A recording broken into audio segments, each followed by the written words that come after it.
रंगकर्मी राजीव जोशी की ओर से प्रणाम। महाभारत का एक सार्थक प्रसंग जो अंतर्मन को छूता है। यह प्रसंग किसने लिखा है पता नहीं, पर जिन्होंने भी लिखा है उन्हें त्रिवार प्रणाम। इस प्रसंग को पेश करने के लिए रंगकर्मी श्रीयुत मधुकर पंडित जी ने हमें मार्गदर्शन किया है, तो सुनिएगा। महाभारत का युद्ध समाप्त हो चुका था। युद्ध भूमि में यत्र तत्र योद्धाओं के फटे वस्त्र, मुकुट, टूटे शस्त्र, टूटे रथों के चक्के, छज्जे आदि बिखरे हुए थे और वायुमंडल में पसरी हुई थी घोर उदासी। गिद्ध, कुत्ते, सियारों की उदास और डरावनी आवाजों के बीच उस निर्जन हो चुकी भूमि में द्वापर का सबसे महान योद्धा देवव्रत भीष्म पितामह शरशैया पे पड़े सूर्य के उत्तरायण होने की प्रतीक्षा कर रहे थे, अकेले। तभी उनके कानों में एक परिचित ध्वनि शहद घुलती हुई पहुंची। प्रणाम पितामह। भीष्म के सूख चुके अधरों पर एक मरी हुई मुस्कुराहट तैर उठी और वो बोले, आओ आओ देवकी नंदन, स्वागत है तुम्हारा। मैं बहुत देर से तुम्हारा ही स्मरण कर रहा था। कृष्ण बोले, क्या कहूं पितामह, अब तो यह भी नहीं पूछ सकता कि कैसे हैं आप। भीष्म चुप रहे और कुछ क्षणों के बाद बोले, पुत्र युधिष्ठिर का राज्याभिषेक करा चुके केशव, उनका ध्यान रखना। परिवार के बुजुर्गों से रिक्त हो चुके राजप्रासाद में उन्हें अब सबसे अधिक तुम्हारी ही आवश्यकता है। कृष्ण चुप रहे। भीष्म ने पुनः कहा, कुछ पूछूं केशव? बड़े अच्छे समय से आए। संभवतः धरा छोड़ने के पूर्व मेरे अनेक भ्रम समाप्त हो जाएंगे। कृष्ण बोले, कहिए ना पितामह। एक बात बताओ प्रभु, तुम तो ईश्वर हो ना? कृष्ण ने बीच में ही टोका, नहीं पितामह, मैं ईश्वर नहीं। मैं तो आपका पुत्र हूं पितामह, ईश्वर नहीं। भीष्म उस घोर पीड़ा में भी ठठाके हंस पड़े और बोले, अपने जीवन का स्वयं कभी आकलन नहीं कर पाया कृष्ण, सो नहीं जानता कि अच्छा रहा या बुरा। पर अब तो इस धरा से जा रहा हूं कन्हैया। अरे अब तो ठगना छोड़ दे रे। कृष्ण जाने क्यों भीष्म के पास सरक आए और उनका हाथ पकड़कर बोले, कहिए पितामह। भीष्म बोले, एक बात बताओ कन्हैया, इस युद्ध में जो हुआ वो ठीक था क्या? किसकी ओर से पितामह? पांडवों की ओर से। कौरवों के कृत्यों पर चर्चा का तो अब कोई अर्थ भी नहीं है कन्हैया। पर क्या पांडवों की ओर से जो हुआ वो सही था?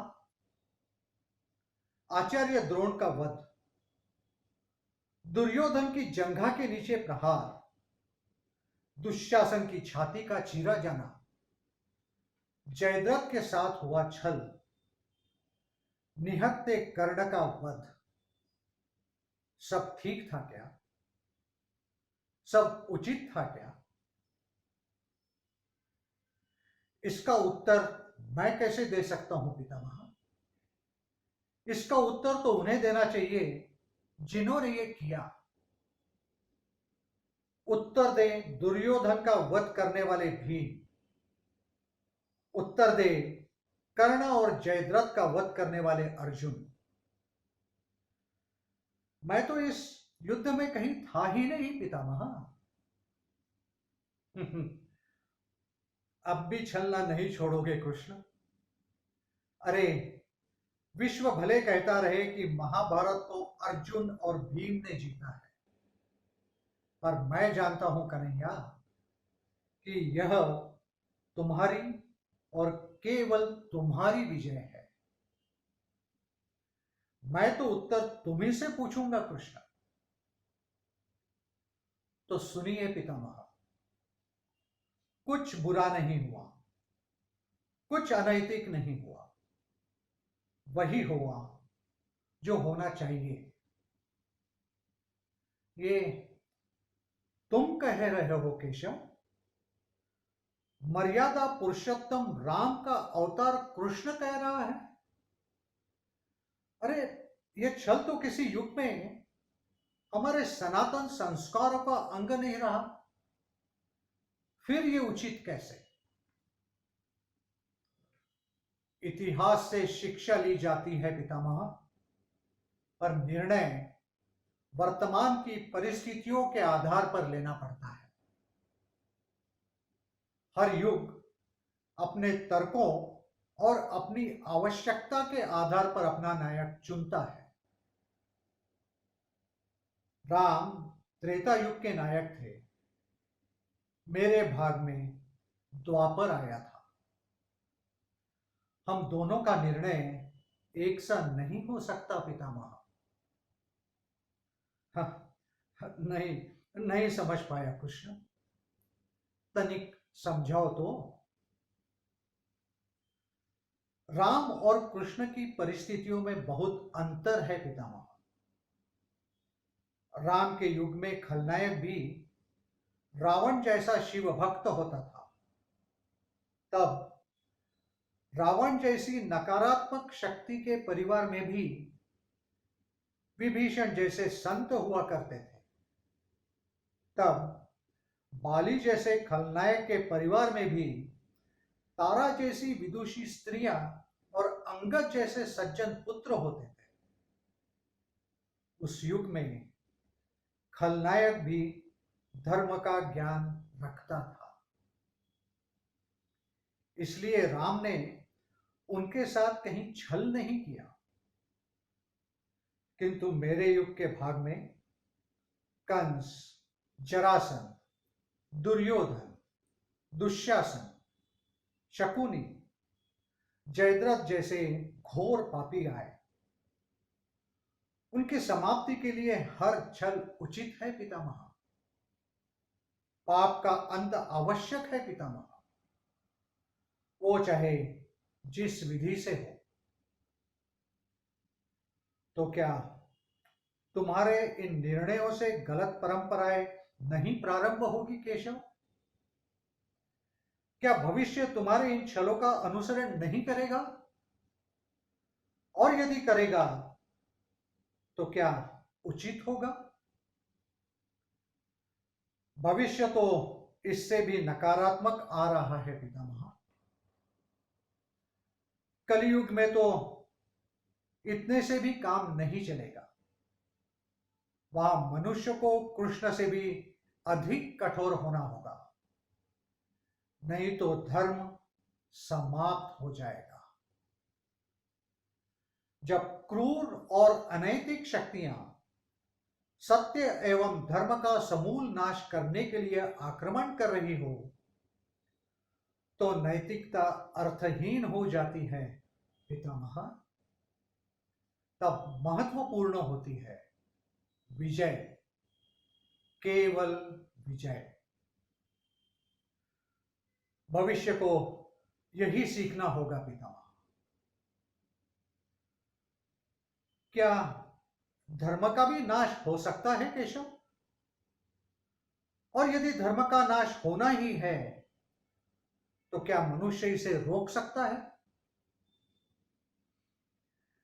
सब कुछ ईश्वर के भरोसे छोड़कर बैठना मूर्खता है पितामह। ईश्वर स्वयं कुछ नहीं करता, केवल मार्गदर्शन करता है। सब मनुष्यों को ही स्वयं करना पड़ता है। आप मुझे ईश्वर कहते हैं ना, तो बताइए ना पितामह, मैंने स्वयं इस युद्ध में कुछ किया क्या? सब पांडवों को ही करना पड़ा ना। यही प्रकृति का संविधान है। और युद्ध के प्रथम दिन यही तो कहा था मैंने अर्जुन से, यही परम सत्य है। भीष्म पितामह अब संतुष्ट लग रहे थे। उनकी आंखें धीरे धीरे बंद होने लगी थी। उन्होंने कहा, चलो कृष्ण, यह इस धरा पर अंतिम रात्रि है। कल संभवतः चले जाना हो। अपने इस अभागे भक्त पर कृपा करना कृष्ण। कृष्ण ने मन में ही कुछ कहा और भीष्म को प्रणाम कर लौट चले। पर युद्ध भूमि के उस डरावने अंधकार में भविष्य को जीवन का सबसे बड़ा सूत्र मिल चुका था। जब अनैतिकता और क्रूर शक्तियां सत्य और धर्म का विनाश करने के लिए आक्रमण कर रही हो, तो नैतिकता का पाठ आत्मघाती होता है।